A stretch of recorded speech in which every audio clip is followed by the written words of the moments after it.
Kita kembali lagi ke kajian kita. Kita kembali lagi ke kajian kita. Sekarang kita akan membahas kelanjutan dari apa yang kita bahas kemarin. Kita sudah membahas syarat-syarat kan? Kemarin kita sudah membahas syarat-syarat wali. Kemarin kita sudah membahas syarat-syarat bagaimana orang itu bisa dinikah, ya kan? Sekarang kita akan membahas bahwasanya syarat saksi, syarat saksi. Syarat saksi ya. Jadi musannif rahimahullah mengatakan wa yushtaratu fi syahidain, disyaratkan untuk kedua saksi. Wa yushtaratu fi syahidaini, disyaratkan untuk kedua saksi. Anyaku, jadinya syarat sekarang adalah kita membahas syarat dua saksi. Dua saksi itu adalah yang melihat, menyaksikan nikah. Yang menyaksikan nikah, bagaimana syaratnya? Wa yushtaratu fi syahidaini, disyaratkan untuk dua saksi itu harus dawa sam'in, yaitu orangnya itu harus bisa mendengar, wabasorin bisa melihat, wagobtin dan mampu mengingat, wanukhin dan bisa mengatakan. Jadi saya akan bahas satu persatu. Pertama tentunya yang disyaratkan untuk dua saksi yang paling dasar adalah muslim. Nah, pertama yang disyaratkan untuk kedua saksi yang paling dasar. Artinya apa? Kriteria pertama harus muslim. Seorang itu adalah orang yang muslim. Laki-laki tersebut adalah orang yang muslim. Kemudian orangnya mukallaf.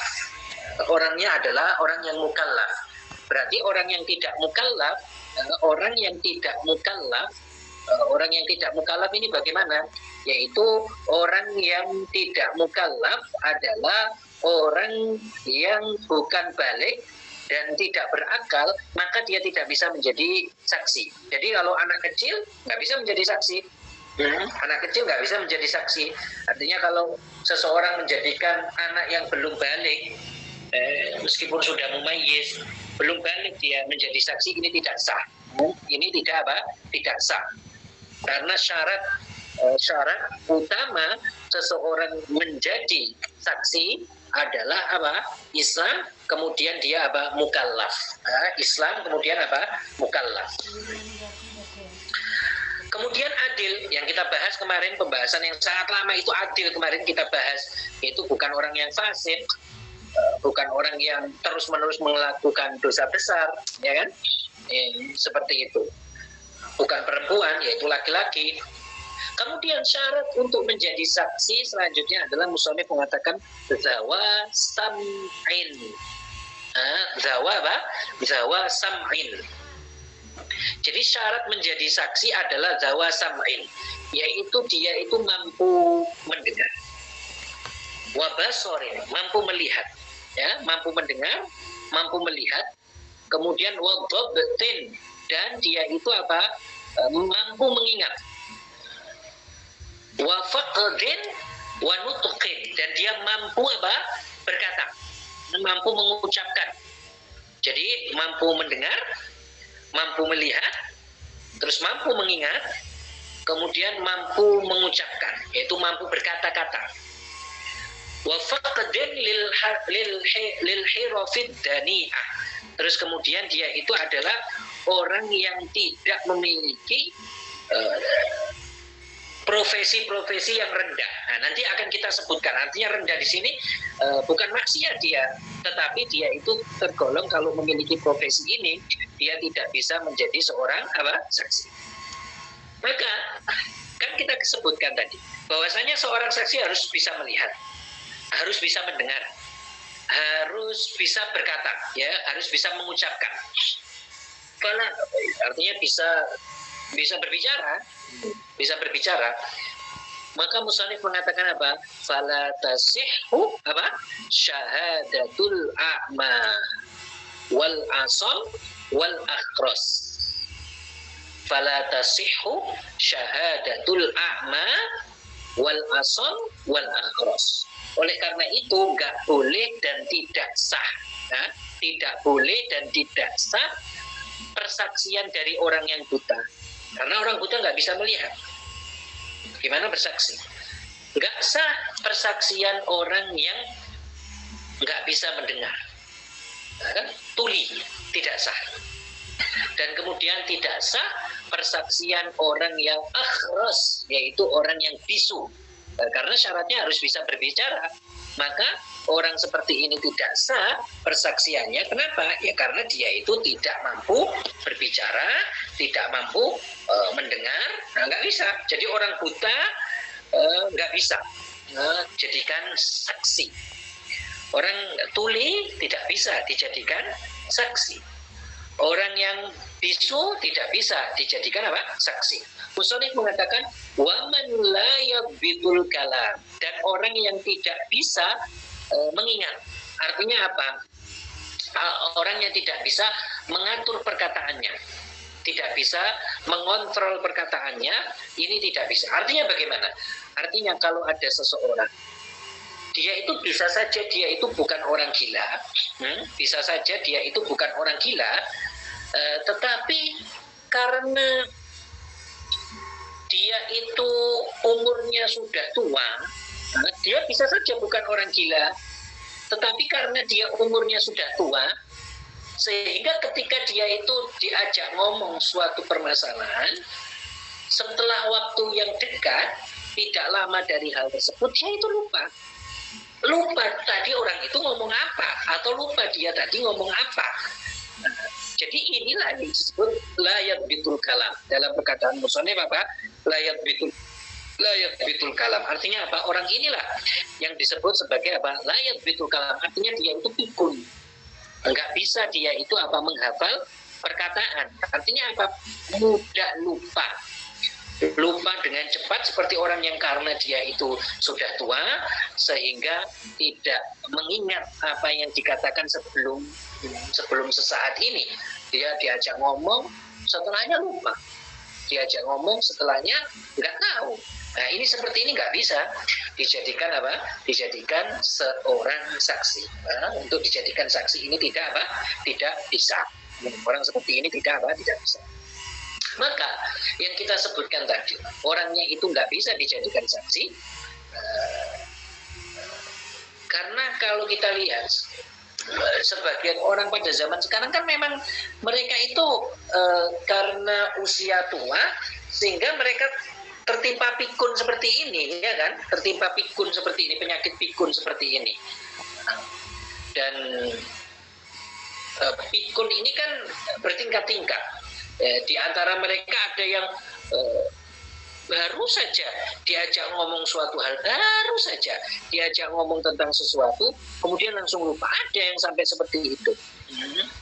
Orang yang seperti ini, sudah seperti ini misalkan, maka dia itu tidak bisa dijadikan dijadikan saksi. Tidak bisa orang tua yang pikun dijadikan saksi. Bukan masalahnya orang tua, tapi masalahnya daya ingatnya. Kalau dia pikun, nggak bisa dijadikan saksi. Tetapi kalau dia masih mengingat dengan baik, maka ya nggak bisa dijadikan apa? Bisa dijadikan saksi. Musonif mengatakan waman yahtarifu hirfatan dani'ah. Orang yang nggak bisa dijadikan saksi adalah orang yang memiliki pekerjaan, memiliki profesi, yang profesinya itu adalah profesi yang rendah. Seperti apa profesi yang rendah? Artinya profesi yang rendah di sini dalam kaitannya memang kalau dia memiliki profesi itu, dia itu nggak bisa jadi saksi. Begitu. Kalau memiliki profesi ini nggak bisa dijadikan saksi. Ya, profesi inilah yang disebut dengan profesi dani'ah, profesi yang rendah di dalam permasalahan fikih. Oleh karena itu bagaimana? Oleh karena itu orang seperti ini dia itu tidak bisa dijadikan tidak bisa dijadikan saksi. Seperti apa contoh profesinya? Contoh profesinya adalah seperti orang yang kerjaannya, profesinya itu ngangkut sampah. Dia itu yang mengais-ngais sampah. Jadi tukang sampah Sebenarnya profesi ini tidak ada maksiatnya, ya kan? Tidak ada nilai maksiatnya dalam profesi ini, tidak ada nilai maksiatnya. Tidak ada nilai maksiatnya profesi ini.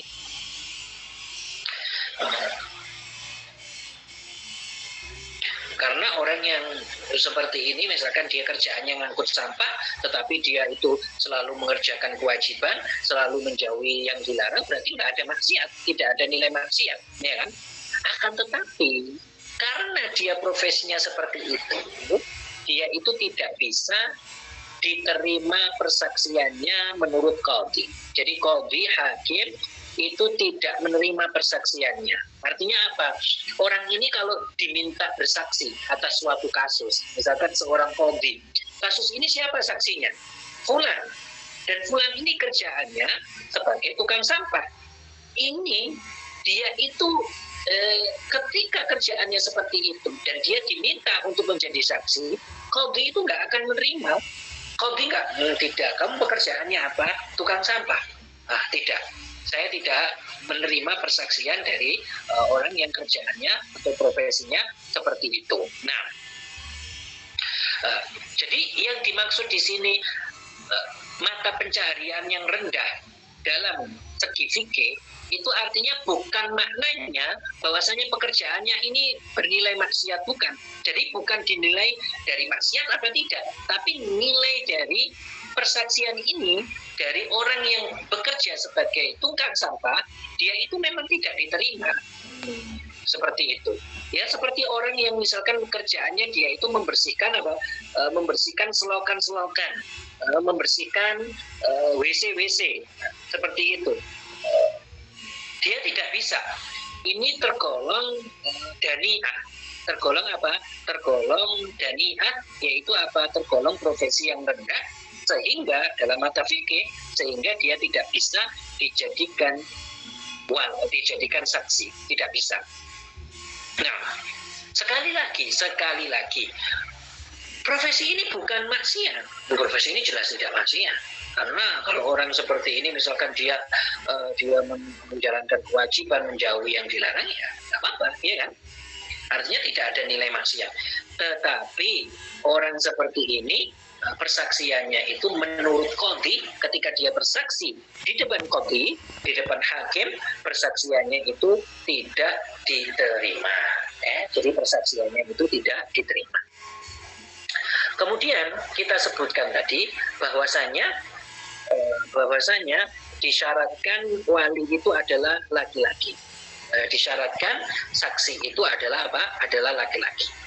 Berarti seorang perempuan itu nggak bisa dia itu menjadi wali, juga nggak bisa dia jadi saksi.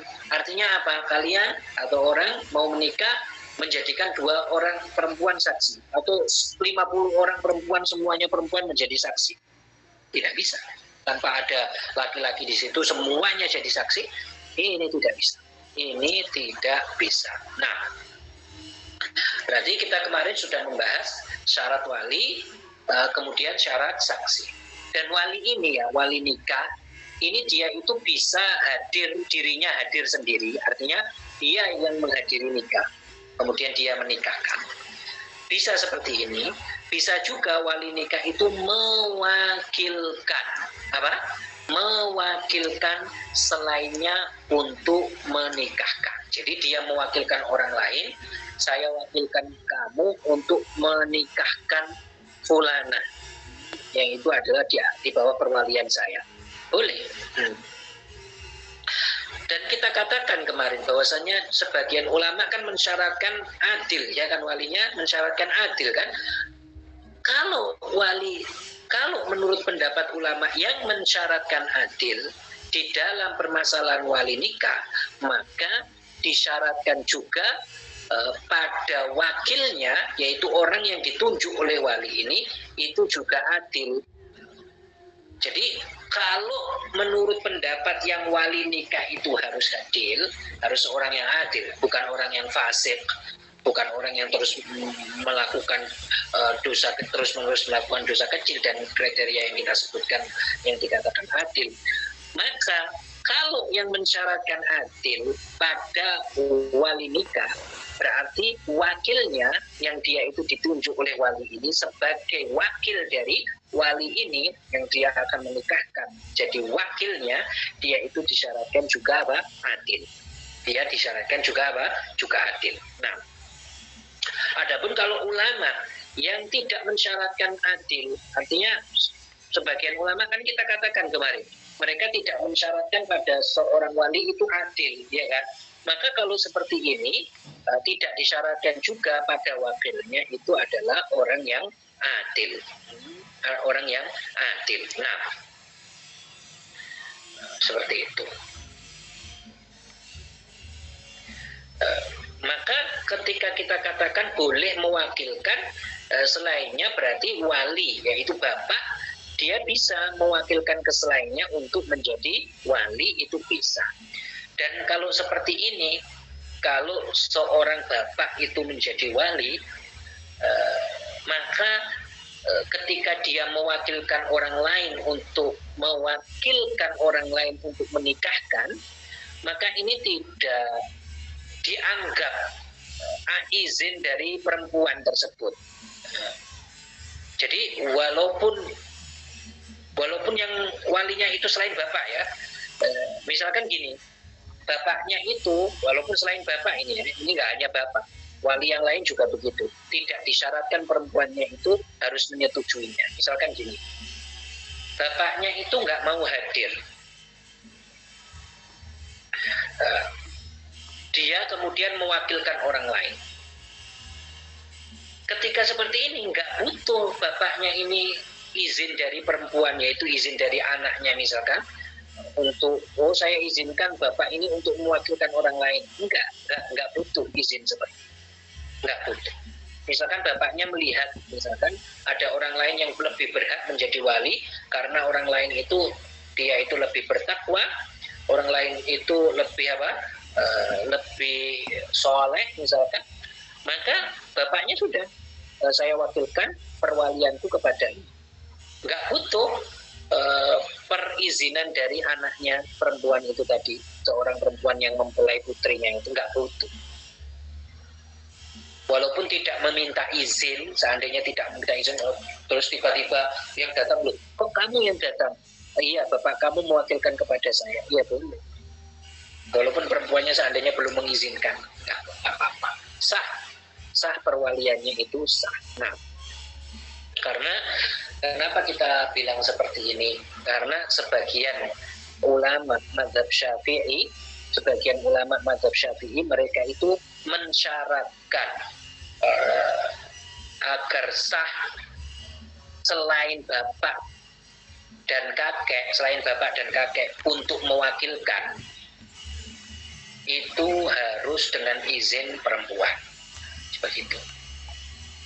Jadi misalkan saudaranya menjadi wali, saudaranya ini kalau mau mewakilkan dia harus izin ke perempuan dulu. Ini menurut pendapat dalam sebagian mazhab Syafi'i itu seperti itu. Jadi agar dia itu sah mewakilkan, maka dia itu harus diizini oleh mempelai putri.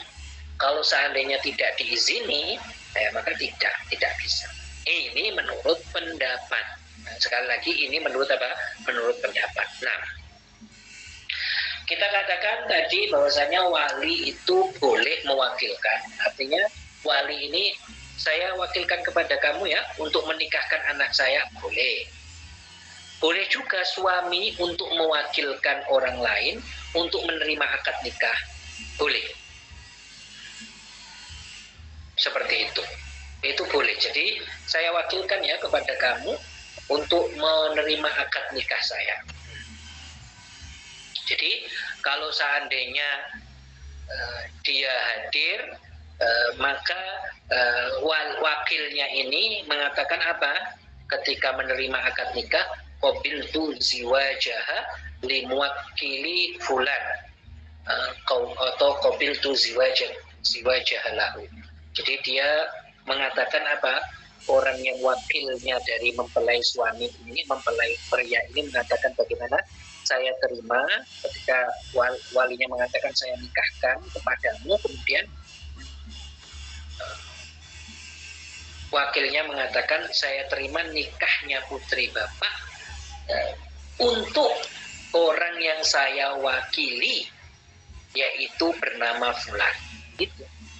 Untuk orang yang saya wakili, yaitu bernama Fulan, bernama Ahmad, bernama Zaid. Contohnya seperti itu. Maka itu boleh. Kemudian syarat saksi, kan kita sudah mendengar, kita sudah melihat tadi, kita sudah bahas bahwasannya syarat saksi itu adalah dapat melihat, dapat mendengar. Kemudian syaratnya juga saksinya ini, dua saksi ini melihat mempelai putri. Syaratnya itu dia bisa melihat mempelai putri. Mana calonnya? Oh, ini calon. Harus melihat kedua. Ini jika begitu juga jika seandainya tidak melihat tetapi sudah tahu siapa sih mempelai putrinya. Oh, mempelai putrinya ini Fatimah binti Fulan. Oh, Fatimah binti Fulan. Oh ya, sah. Walaupun tanpa hadirnya mempelai putri, tanpa saksinya melihat mempelai putri. Kalau seperti itu sah. Kenapa? Karena saksi sudah tahu bahwasanya mempelai putri ini Fulana. Jadi Fatimah binti Fulan. Oh, Fatimah binti Fulan. Ya, cukup. Nah, berarti apa? Berarti memang tidak disyaratkan di setiap akad itu harus hadir bapak, harus hadir suami, itu nggak disyaratkan ya kan? Karena kita tadi sebutkan boleh mewakilkan, berarti kan boleh nggak hadir. Nah, kemudian sekarang apakah disyaratkan?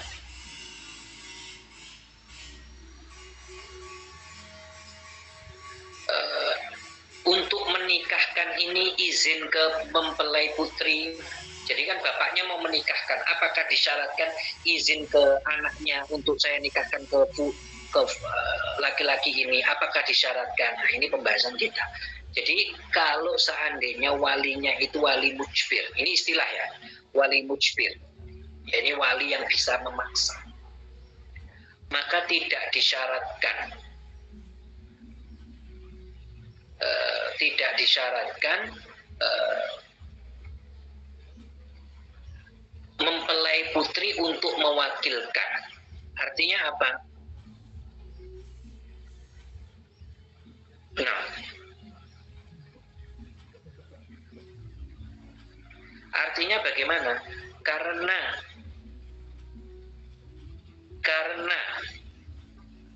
jadi tidak disyaratkan gini, tidak disyaratkan mempelai putrinya mengatakan iya Pak, saya izinkan kamu untuk menikahkan aku dengan Fulan. Tidak disyaratkan itu. Karena wali mujbir ini, beliau itu boleh menikahkan perempuan ini dengan siapa saja asalkan dia itu sekufu. Dia itu boleh tanpa mengabari, itu boleh, tanpa meminta izin itu boleh. Seperti itu. Itu kan wali mujbir namanya. Adapun kalau seandainya ini anaknya perawan ya, ini anaknya perawan. Tetapi kalau seandainya anaknya itu tidak perawan, sudah tidak perawan, maka nggak boleh wali mujbir ini untuk menikahkan anak yang sudah tidak perawan ini kecuali dengan izinnya, kecuali dengan izin anak tersebut. Artinya nggak boleh tiba-tiba saya nikahkan kamu, saya nikahkan anak saya kepadamu, terus anaknya belum ngerti, nggak boleh. Kenapa? Karena anaknya ini sudah tidak perawan. Kalau anaknya sudah tidak perawan, maka disyaratkan harus dengan seizin mempelai putri kalau mau menikahkan. Artinya persetujuan mempelai putri ini dianggap di sini, dianggap begitu juga anaknya kalau kecil dan baru balik itu juga butuh perizinannya, begitu. Berarti wali mujbir ini bisa beliau ini tidak izin kepada anaknya, siapa saja yang dia nikahkan itu bisa, tidak disyaratkan izin dari putrinya, asalkan dia itu pertama wali mujbir, kedua putrinya ini masih, dan yang ketiga apa, yang dia nikahkan ini adalah orang yang sekufu, artinya setara. Misalkan perempuannya ekonominya segini, laki-lakinya ekonominya segini, ya sudah, walinya nikahkan saja, bapaknya nikahkan saja, walaupun seandainya anak perempuannya ini nggak tahu, walaupun itu sah. Tetapi beda kalau anak perempuannya ini sudah tidak perawan. Kalau anak perempuannya ini sudah tidak perawan dan dia berakal, ya anak perempuannya, maka ini disyaratkan izin dari anak perempuan. Artinya nggak bisa tiba-tiba dinikahkan terus kemudian perempuannya itu belum mengizinkan, nggak bisa. Ini tidak bisa. Kita tadi sebutkan wali mujbir, istilah di sini. Siapa itu wali mujbir? Wali mujbir itu adalah ayah dan kakek saja. Ini namanya wali mujbir. Itu wali yang bisa menikahkan tanpa izin dengan perincian yang kita sebutkan. Jadi ayah dan siapa? Kakek. Ini yang disebut wali mujbir. Inilah yang bisa menikahkan, oleh karena itu dia disebut mujbir, yaitu bisa memaksa, istilahnya kalau dalam bahasa. Karena beliau ini bisa menikahkan walaupun anaknya itu nggak setuju, walaupun anaknya nggak mengizinkan, sah pernikahannya. Karena dia wali mujbir dan anaknya masih perawan, dan yang dinikahkan ini laki-lakinya sekufu, yaitu setara. Setara itu ya dilihat dari misalkan ekonomi, bisa dilihat dari pendidikan, bisa dilihat itu anaknya siapa. Ini anaknya Qadhi, ini anaknya Qadhi, berarti setara. Beda kalau ini pekerjaannya sebagai Qadhi, ini pekerjaannya sebagai yang lain, misalnya yang lain yang lebih rendah sekali, ya tidak. Gitu. Jadi sekali lagi, kalau anaknya perawan, kemudian walinya itu mujbir, kemudian yang laki-lakinya itu sepupu, setara, maka wali yang mujbir ini bisa menikahkan walaupun tanpa izin dari mempelai putri. Tetapi kalau perempuannya ini sudah tidak perawan dan dia berakal tidak perawan, maka nggak bisa wali mujbir ini menikahkan kecuali dengan seizin anaknya. Nah, kemudian kita katakan wali mujbir itu adalah ayah dan kakek, ya kan? Kalau seandainya walinya itu tidak ada ayah, tidak ada kakek, yaitu saudara, yaitu setelahnya, maka dia itu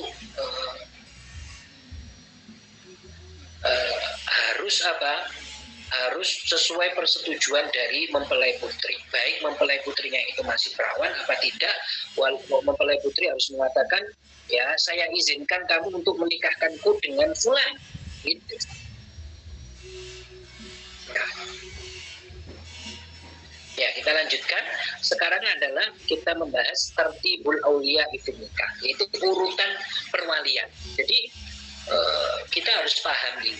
Kenapa? Agar tahu, mana sih yang cocok untuk jadikan, artinya mana yang sekarang yang berhak menjadikan wali atau menjadi wali pernikahan saya, wali pernikahan anak saya, dan lain sebagainya, itu siapa? Musannif mengatakan wa aulal wulatil ab. Wali yang urutan pertama itu adalah bapak. Jadi ketika ada bapak ya, ada ayah, ada bapak, dan sesuai syarat-syarat, yaitu misalkan apa tadi, muslim dan seterusnya, maka tidak bisa wali selainnya itu dijadikan wali. Jadi bapak ini urutan pertama. Bapak, ayah ini urutan pertama. Kalau ada bapak dan memenuhi persyaratan, maka selainnya itu tidak bisa menjadi wali. Selainnya tidak bisa menjadi wali. Tidak bisa. Nah, kemudian setelah bapak siapa? Jadi bapak ketika nggak ada, siapa walinya? thummal jadu abul ab, kemudian kakek yang menjadi wali kalau nggak ada bapak.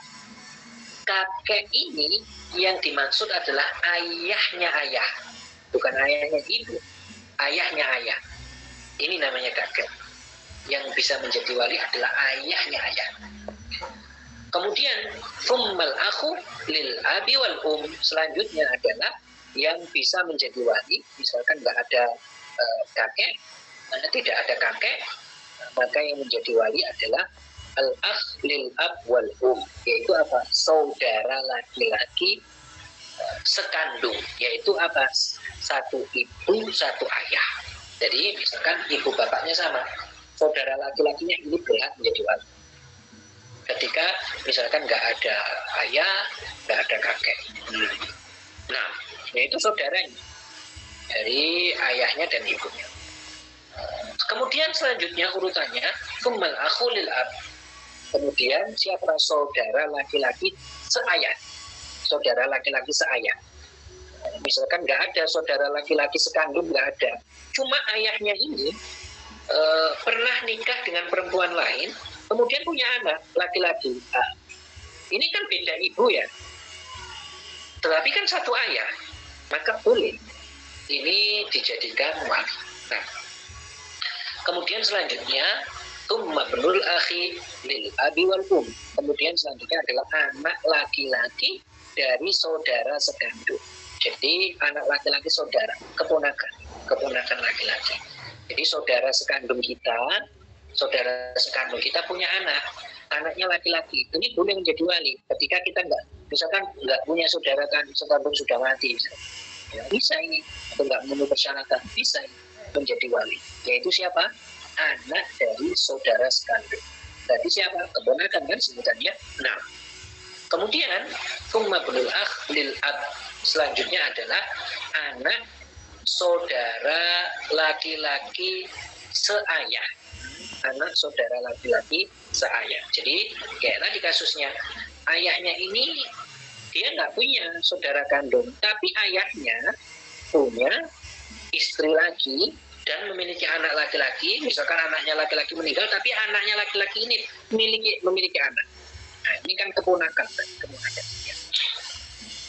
Selanjutnya, ketika tidak ada atau tidak memenuhi persyaratan, misalkan thummal abu lil ab wal kemudian selanjutnya adalah am, thummal amu lil ab wal paman dari ayah dan ibu, paman dari seayah dan seibu, paman seayah dan seibu. Kemudian thummal am lil ab, kemudian paman seayah, ya, tadi urutannya kayak tadi, thumma ibnul am lil ab wal kemudian anak paman. Jadi boleh ya, paman sekandung. Nah, kemudian anak, kalau nggak ada paman seayah, kalau nggak ada paman seayah, kalau nggak ada anak paman seayah dan seibu. Nah, thumma ibnul am lil ab, kemudian anak paman seayah. Kita lihat ya. Berarti kalau kita lihat tadi kan paman ini kan saudara ayah ya kan. Yang kita sebut paman ini kan saudara ayah yang memiliki orang tua yang sama. Jadi ayah kita sama dia itu orang tuanya sama. Tapi paman ini adalah saudara ayah, bukan saudara ibu. Bukan paman, yaitu saudara ibu. Saudara ibu kan paman ya, tapi itu nggak bisa dijadikan wali. Jadi paman yang bisa dijadikan wali ini adalah saudara laki-lakinya ayah. Baik ini saudara laki-lakinya ayah seayah dan seibu, artinya orang tua mereka itu sama, ayah ibunya itu sama, atau hanya seayah saja, artinya ya tadi seperti tadi. Tidak bisa menjadikan wali paman dari pihak ibu, artinya siapa? Ibu punya saudara laki-laki, itu kan paman, kalau sebutannya kalau di Indonesia ya kan. Ibu kita memiliki saudara laki-laki, itu kan paman. Tetapi tidak bisa saudara laki-laki dari ibu itu untuk dijadikan wali. Tidak bisa. Itu sebutannya paman, tapi nggak bisa. Itu pun bukan, itu sebutannya khol gitu. Kebanyakan orang pada zaman sekarang misalkan gini, nggak ada ayah, misalkan, kemudian dia mendatangkan walinya paman dari pihak saudaranya ibu. Padahal masih ada kakek, misalkan. Atau menjadikan paman dari pihak ibu ini wali, padahal ada saudara. Pokoknya paman dari pihak ibu itu nggak bisa. Artinya saudara ibu itu nggak bisa jadi wali. Nah, berarti urutannya tadi ya, seperti tadi, urutannya pertama adalah ayah, kemudian kakek, ya, kemudian saudara kandung, kemudian saudara seayah, kemudian anak saudara kandung, kemudian anak saudara seayah, kemudian paman kandung dari ayah, atau paman seayah dari ayah, kemudian anak paman sekandung dari ayah, kemudian anak paman sekandung dari ibu, begitu. Nah, dari ayah, anak paman sekandung, ayah ibu berarti. Terus kedua, anak paman sekandung dari ayah. Itu yang bisa dijadikan wali nikah. Kalau nggak ada sama sekali, tidak ada sama sekali, nggak ada semuanya, itu nggak ada urutannya itu. Kan itu nggak boleh ya loncat, padahal ada yang di atasnya kan nggak bisa ya, kecuali kalau di atasnya nggak memenuhi persyaratan ya. Kalau seandainya memang nggak ada semuanya, nggak ada Ustaz, nggak ada semua. Fa'illam yujad ahadun minal asobat, kalau tidak ada seorang pun dari yang kita sebutkan tadi, waliyun nikahil maulal mu'tik, maka wali nikahnya adalah tuannya yang dulu memerdekakan. Berarti ini kisahnya kalau perempuannya ini budak. Nah, ai allati kana sayyidaha, yaitu apa? Yaitu yang dulu dia itu tuannya. Tsumma a'taqaha, kemudian dia memerdekakannya, ingka nasabaqalaha kana amah. Jika dia ini dulunya budak. Jika perempuan ini dulunya budak perempuan. Ya, ini kita membahas apa? Jika dulunya perempuan ini budak perempuan. Perempuan ini budak perempuan. Dulunya adalah budak perempuan. Maka kemudian dimerdekakan oleh tuannya. Dan didapati dari silsilah wali tadi, dia nggak menemukan. Maka yang bekas budak ini, siapa yang walinya? Tuannya dulu yang memerdekakan. Nah, jadi ini berarti kita membahas perempuan yang dulunya itu memang budak. Budak itu yang dimiliki oleh tuannya. Kemudian dia itu pengen nikah, dan dia tidak ada walinya tadi yang dengan urutannya tadi. Maka walinya siapa? Adalah orang yang memerdekakan. Ini namanya sebutannya maulal mu'tik. Nah, ini sebutannya apa? Maula al-mu'tik. Nah, dari zaman dulu itu ada istilah budak. Ada istilah budak. Jadi setelah Nabi Idris itu ada sistem perbudakan, mulai dari setelah Nabi Idris, setelah Sayyidina Idris. Kemudian berarti sebelumnya nggak ada sistem perbudakan, itu nggak ada sebelumnya. Itu pada zamannya Nabi Adam itu nggak ada. Begitu juga pada zamannya anaknya Nabi Adam yaitu Syith, itu juga tidak ada. Begitu juga pada zamannya Nabi Idris nggak ada. Setelah zamannya Nabi Idris ini baru ada perbudakan. Itu setelah Adam, Syith, kemudian Idris, baru ada zaman perbudakan. Itu ada istilah budak baru ada. Karena ketika itu sudah mulai peperangan. Karena budak itu kan dihasilkan dari perang. Gimana? Misalkan pasukan Islam menyerang orang kafir atau yang lainnya lah, tawanan perang anak-anak perempuan atau laki-laki ini yang menjadi budak, inilah yang menjadi budak. Nah, jadi kalau ada seorang perempuan yang bekas budak, dulu pernah dimerdekakan, kemudian dia itu sekarang mau nikah tapi nggak ada, bapak nggak punya, kakek nggak ada, saudara laki-laki dan seterusnya tadi nggak ada, maka pernikahannya ini siapa yang menjadi wali? Adalah orang yang memerdekakan, yaitu tuannya yang memerdekakannya, ini yang menjadi wali. Insya Allah minggu depan kita akan membahas kalau seandainya dia ini ini aja kita bahas sedikit saja. Musannif mengatakan fa'ilam yujad yakunu waliyan nikah al-hakim wa huwa sultan awil khalifatu aw man yanubu manabahu mula. Jadi kalau seandainya bukan budak ini perempuannya dan tidak ada urutan wali tersebut tadi, orang yang perempuannya merdeka, maka wali pernikahan dia itu siapa? Hakim syar'i, sultan atau khalifah. Pada zaman sekarang nggak ada ya. Sultan, khalifah tidak ada. Atau orang yang memiliki kedudukan atau yang menempati kedudukan, mengganti kedudukan keduanya, seperti qadhi. Nah, kalau tidak memiliki wali, perempuan yang nggak memiliki wali, maka walinya itu adalah sultan atau qadhi, karena yang menempati kedudukannya seorang qadhi, hakim. Rasulullah di dalam hadis beliau mengatakan fasultanu waliyun man la waliyalah. Jadi sultan itu adalah menjadi wali, pemimpin umat Islam, bukan presiden ini ya. Pemimpin umat Islam, sultan, pemimpin umat Islam itu adalah menjadi wali orang yang tidak memiliki wali. Kalau seandainya nggak ada sultan, nggak ada khalifah, nggak ada hakim, nggak ada qadhi, maka perempuan ini menjadikan seorang muslim yang fiqh, yang dayyin, ngerti agama, dia menjadi wali, boleh seperti ini.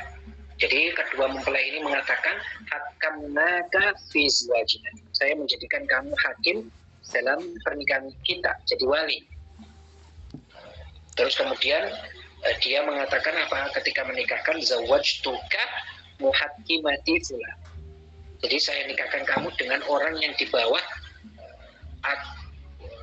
kehakimanku karena aku ditunjuk sebagai hakim, yaitu fulana. Nah, bisa. Nggak harus syarat keduanya mempelai laki-laki dan perempuan ngomong bareng, saya jadikan kamu hakim nikah sita, tidak. Seperti ya, insya Allah pertemuan berikutnya kita akan membahas tentang wali ini, perwalian, wa ishtaratu muraat. Jadi tertibnya ini harus seperti ini. Kita akan membahas itu. Kita akan membahas juga laki-laki itu nggak boleh dia itu mengutarakan keinginan menikah kepada perempuan yang pada masa iddah. Ini kita akan jelaskan ya, bagaimana perincian dan seterusnya ya, masih banyak pembahasannya. Insya Allah kita akan lanjutkan besok. Nah, ada pertemuan yang akan datang. Ya, kalau ada pertanyaan berkaitan dengan tema, silakan.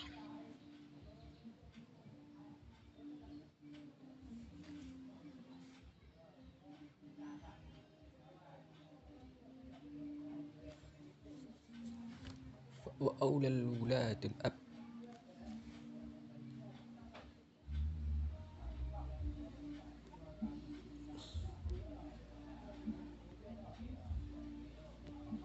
Ya. Seandainya jika katakanlah ayah dari mempelai itu dia mewakilkan langsung ke wali hakim, apakah boleh? Pada dasarnya boleh, dia mewakilkan ke siapa saja boleh, asalkan disyaratkan adil, boleh. Kalau dia yang mewakilkan. Kalau wali hakim itu dalam masa sekarang seperti apa ya, Ustaz ya? Pada zaman sekarang wali hakim itu artinya ketika perempuan, sebenarnya kan perempuan nggak ada wali, walinya hakim. Tetapi hakim pada zaman sekarang kan bukan hakim syar'i. Jadi dia yang mengangkat orang yang adil saja. Orang yang adil untuk dijadikan hakim nikahnya itu bisa. Siapa saja bisa. Nggak harus yang profesinya jadi di KUA sekarang, nggak harus. Tapi kalau misalkan yang di KUA itu adil, terus dia jadikan hakim nikah dia, ya nggak apa-apa. Bisa. Oh ya. Baik Ustaz. Terima kasih Ustaz. Assalamualaikum. Derek bertanya Ustaz. Ya, terkait kalian wali, bagaimana keadaan seorang anak yang bapaknya tidak mau menjadi wali?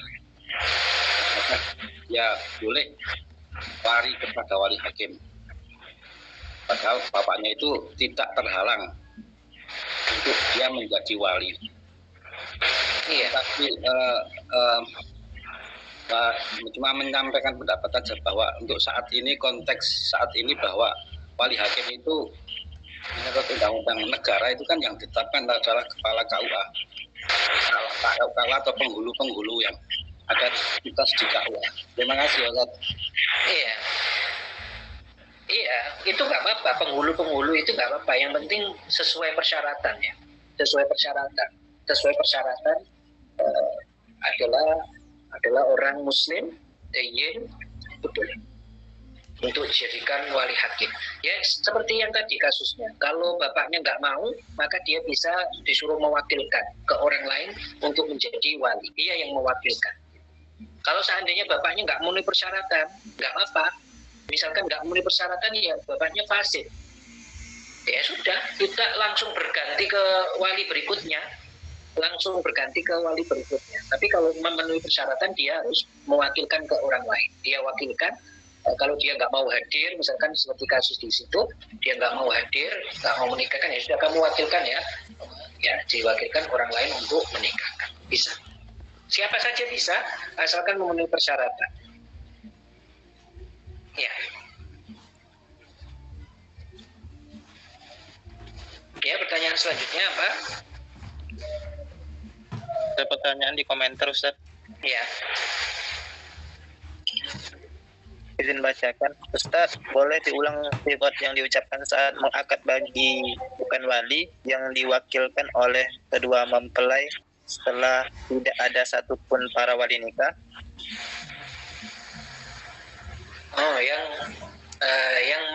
dia mengangkat seorang hakim tadi, bisa dia mengatakan, oh, yang dia itu adalah diangkat jadi hakim tadi, wali hakim tadi, dia mengatakan zawwajtuka muhakkimati fulana. Saya nikahkan kamu dengan orang yang aku diangkat jadi hakim dalam pernikahanku, yaitu si fulana. Zawwajtuka muhakkimati fulana. Kemudian mempelai laki-lakinya mengatakan qabiltu ziwajah. Ya.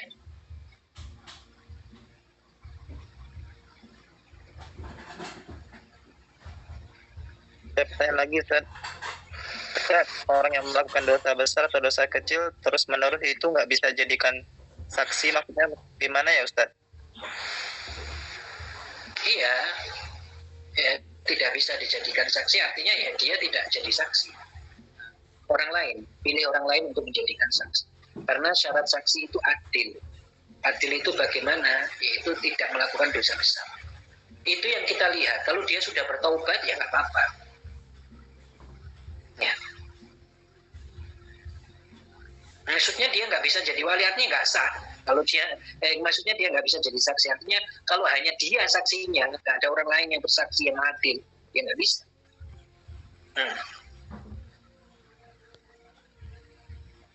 Ya, sudah? Tidak ada pertanyaan lain?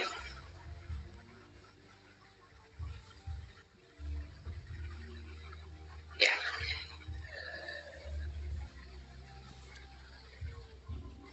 Ini ada lagi Ustaz, urusan muncul. Ustaz, misalkan urutan walinya semuanya fasik, tidak adil. Apakah dia boleh langsung mewakilkan kepada seseorang yang adil dan seko, tidak kepada hakim?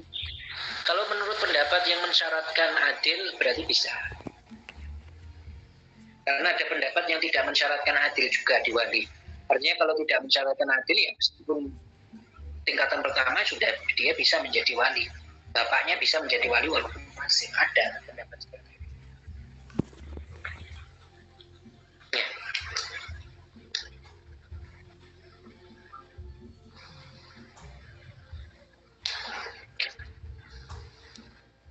Kalau anak yang di luar nikah itu, Ustaz, yang lahir di luar nikah itu, Iya, kalau itu tidak memiliki wali dari segi bapaknya nggak sambung nasabnya ke dia, berarti juga kakeknya nggak ada, saudara laki-lakinya juga tidak ada. Maka orang seperti itu walinya adalah hakim tadi. Hakim atau orang yang adil yang diangkat menjadi wali. Gitu.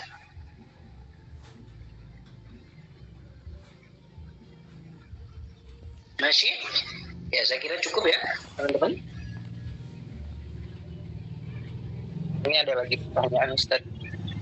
Katanya apakah boleh Ustaz mengikuti pendapat yang tidak mensyaratkan fasik? Tidak mensyaratkan adil dalam hal ini ada pendapat seperti ini ya bisa dijadikan rujukan, bisa diikuti. Ya ada pendapat mazhab Syafi'i juga. Ya.